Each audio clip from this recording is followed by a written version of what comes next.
اعوذ باللہ من الشیطان الرجیم بسم اللہ الرحمن الرحیم وحرام علی قریۃ اہلکناها انہم لا یرجعون حتی اذا فتحت یاجوج وماجوج وهم من کل حدب ینسلون واقترب الوعد الحق فاذا هی شاخص ابصار الذین کفروا یا ویلنا قد کننا فی غفلۃ من ھذا بل کننا ظالمین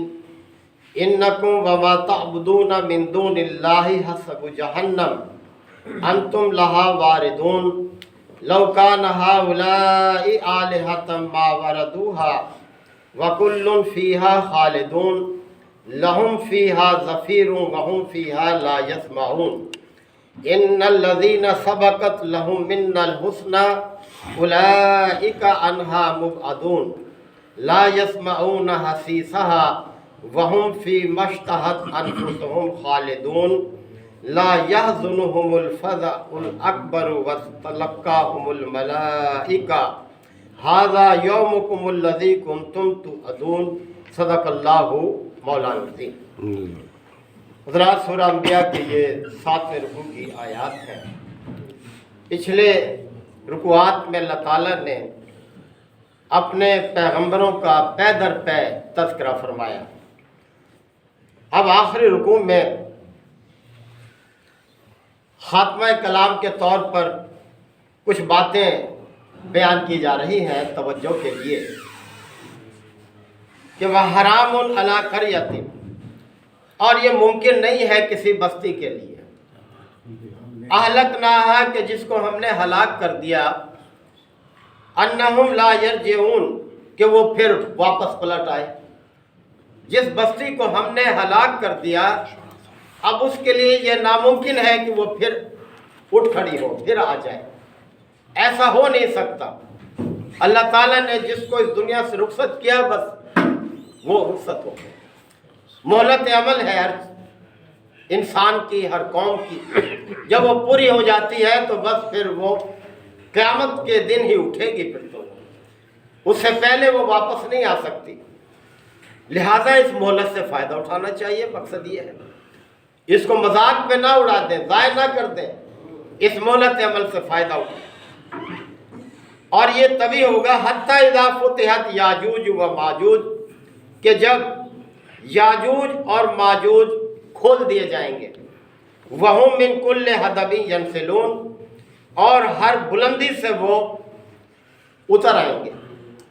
یہ قدیم قوم ہے یاجوج اور ماجوج، جس کا تذکرہ سورہ کہف میں بھی آپ پڑھتے ہیں کہ حضرت ذوالقرنین جو تھے، جب انہوں نے مختلف مہمات کی، ایک مہم مشرق کی طرف انتہا تک جا پہنچے، آگے سمندر آ گیا، اتنی فتوحات انہوں نے کی۔ ایک مہم انہوں نے مغرب کی طرف کی اور فتح کرتے چلے گئے ممالک کو، سمندر آگے آگے۔ اور ایک تیسری مہم انہوں نے ایسی کی جو 2 پہاڑوں کے سنگم پر وہ جا پہنچے۔ یہ کاکیشیا کے پہاڑی سلسلے ہیں جو ایشیا کے شمال مشرق میں واقع ہیں، اور وہاں انہوں نے ایک ایسی قوم کو پایا کہ جس کی بات مشکل سے سمجھ میں آتی تھی، اور انہوں نے یہ شکایت کی تھی حضرت ذوالقرنین سے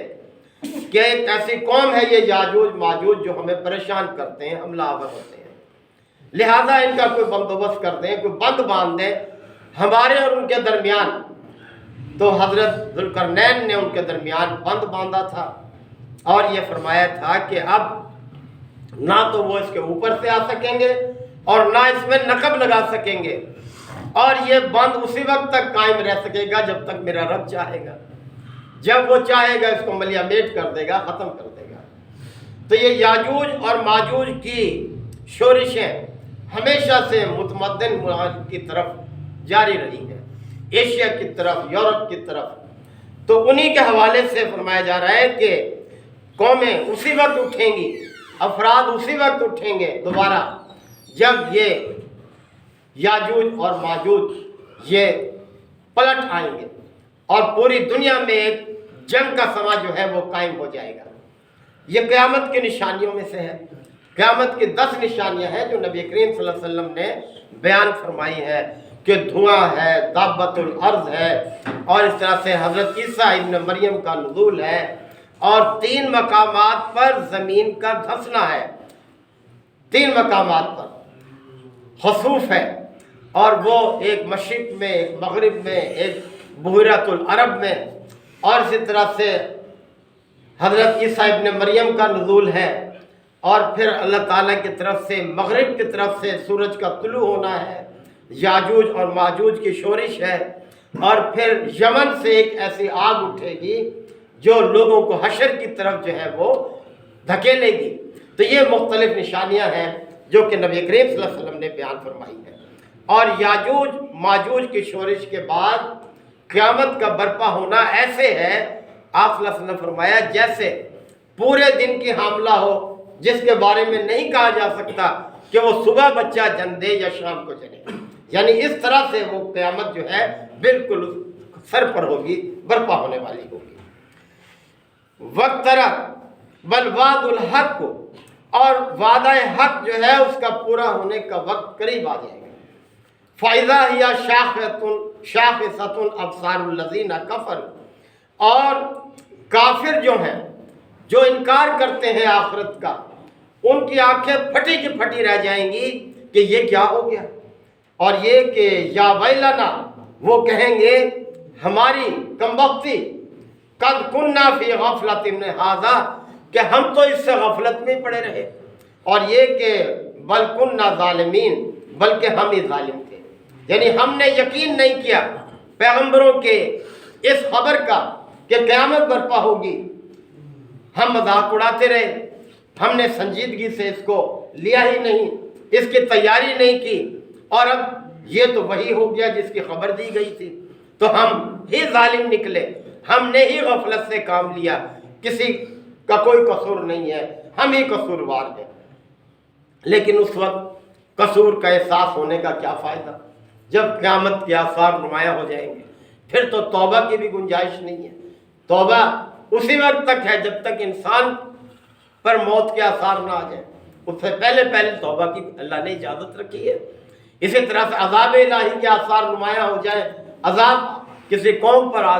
واقع ہو رہا ہو، اس وقت توبہ کرنا بھی اس کے لیے کوئی فائدہ مند نہیں ہوتا۔ اور اسی طرح جب قیامت کے آثار نمایاں ہو جائیں گے، اس وقت کوئی پلٹے تو اس کا بھی کوئی فائدہ نہیں جو ہے یہ۔ اِنَّكُمْ وَمَا تَعْبُدُونَ مِن دُونِ اللَّهِ حَسَبُ جَهَنَّمَ، اللہ تعالیٰ فرما رہے ہیں کہ تمہارا ٹھکانہ اور جن کو تم اللہ کے مقابلے میں معبود بنائے ہوئے تھے، وہ سب جو ہے جہنم کا ایندھن بنیں گے، سب جہنم کا ایندھن۔ آپ سے پوچھا گیا کہ کیا پھر حضرت عیسیٰ، حضرت عزیر اور یہ لوگ جن کو پوچھا گیا کیا یہ بھی جہنم میں ہوں گے؟ آپ نے فرمایا کہ نہیں، جن لوگوں نے خود چاہا کہ ہماری بندگی کی جائے وہی ان لوگوں کے ساتھ جہنم میں ہوں گے جنہوں نے ان کو خدا بنایا،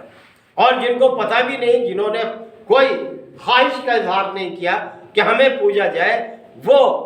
پوجنے والوں کے ساتھ جہنم میں نہیں جائیں گے۔ تو یہاں بتایا جا رہا ہے کہ ان سے کہا جائے گا انکم، کہ تم بھی، وما تعبدون من دون اللہ، اور اللہ کے مقابلے میں جن کی تم پوجا کرتے تھے اور جنہوں نے چاہا تھا کہ ہماری پوجا کی جائے، وہ سب کے سب حسب جہنم، جہنم کا ایندھن بنیں گے۔ انتم لہا واردون، اور تمہیں وہاں ضرور وارد ہونا ہے، وہاں پہنچ رہے تمہیں جہنم میں، کسی صورت تم بچ نہیں سکتے اس سے۔ لو کان ہؤلاء الہۃ، اور اگر یہ واقعی خدا ہوتے، یعنی جنہیں تم پوچھتے رہے اللہ کے مقابلے میں، اگر یہ واقعی خدا ہوتے،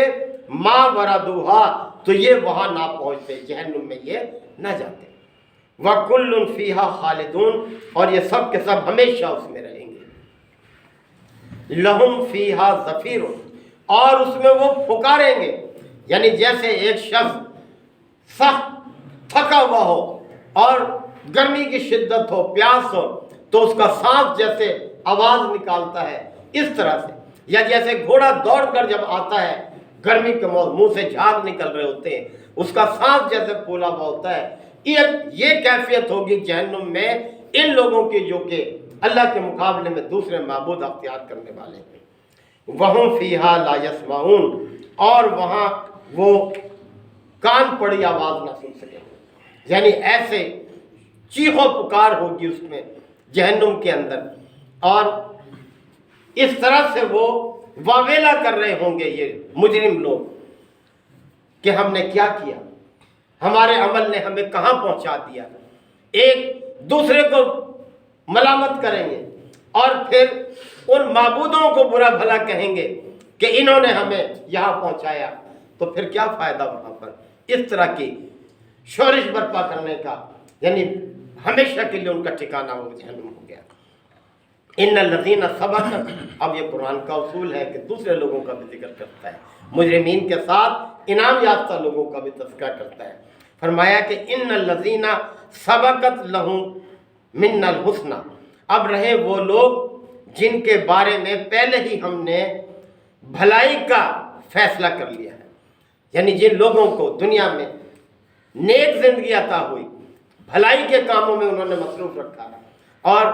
اسی میں جو ہے اپنے آپ کو سرگرم رکھا نیکی کے کاموں میں، فرمایا اولئک عنہا مبعدون، وہ ان سے دور رکھے جائیں گے، ان مجرموں سے دور رکھے جائیں گے۔ لا یسمعون حسیسہا، اور وہ ان کی بھنک تک بھی نہ سنیں گے، یعنی اس طرح سے وہ سکون کے ساتھ انعام یافتہ لوگ جو ہیں وہ اپنے ٹھکانوں میں ہوں گے۔ وَهُمْ فِي مَشْتَهَتْ أَنفُسُهُمْ خَالِدُونَ، اور وہ ہمیشہ اپنی من پسند چیزوں میں ہوں گے، یعنی وہ چیزیں ان کو ملیں گی جو وہ چاہیں گے۔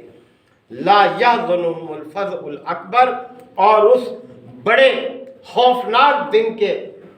خوف سے وہ محفوظ رہیں گے،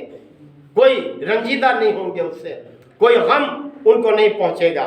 وَتَتَلَقَّاهُمُ الْمَلَائِكَةُ، اور فرشتے ان کا استقبال کریں گے، ان کو ہاتھوں ہاتھ لیں گے، اور ھذا یومکم الذی کنتم توعدون، اور کہیں گے یہی تمہارا وہ دن ہے جس کا تم سے وعدہ کیا گیا تھا، آخرت کا، اور تم نے اس پر یقین کیا اور اس کی تم نے تیاری کی، اس دن سے تم ڈرتے رہے کہ ہمیں اپنے رب کے حضور اپنے اعمال کا جواب دہ ہونا ہے۔ تم نے پھونک پھونک کر قدم رکھا دنیا میں اور اپنے اعمال کی حفاظت کی، برے اعمال سے اپنے آپ کو بچایا اور نیک اعمال میں ہی سرگرم رہے، اپنے رب سے ڈرتے رہے۔ جیسے ہے نا کہ ان الذین یخشون ربہم بالغیب لہم مغفرۃ واجر کبیر، جو لوگ بن دیکھے اپنے رب سے ڈرتے ہیں ان کے لیے مغفرت ہے اور بڑا اجر ہے ان کے لیے، اللہ تعالیٰ بڑا اجر فرما رہا ہے، نہ جانے وہ اجر کتنا بڑا ہوگا، تو اسی کے لیے سرگرم رہنا چاہیے۔ اللہ تعالیٰ ہم سب کو عمل کی توفیق عطا فرمائے۔ الحمدللہ وکفا وسلام علی عبادہ الذین اصطفیٰ، ربنا آتنا فی الدنیا حسنہ وفی الآخرۃ حسنہ وقنا عذاب النار وادخلنا الجنۃ مع الابرار، یا عزیز یا غفار یا رب العالمین۔ اللہم انک عفو کریم تحب العفو فاعف عنا، اللہم من احییتہ منا فاحیہ علی الاسلام ومن توفیتہ منا فتوفہ علی الایمان، یا شافی الامراض اشف مرضانا و مرضى المسلمین، یا قاضی الحاجات اقض حاجاتنا و حاجات المسلمین، اللہم اعز الاسلام والمسلمین، ربنا تقبل منا انک انت السمیع العلیم وتب علینا انک انت التواب الرحیم، صلی اللہ تعالی علی خیر خلقہ محمد وآلہ وصحبہ اجمعین۔ سبحان اللہ۔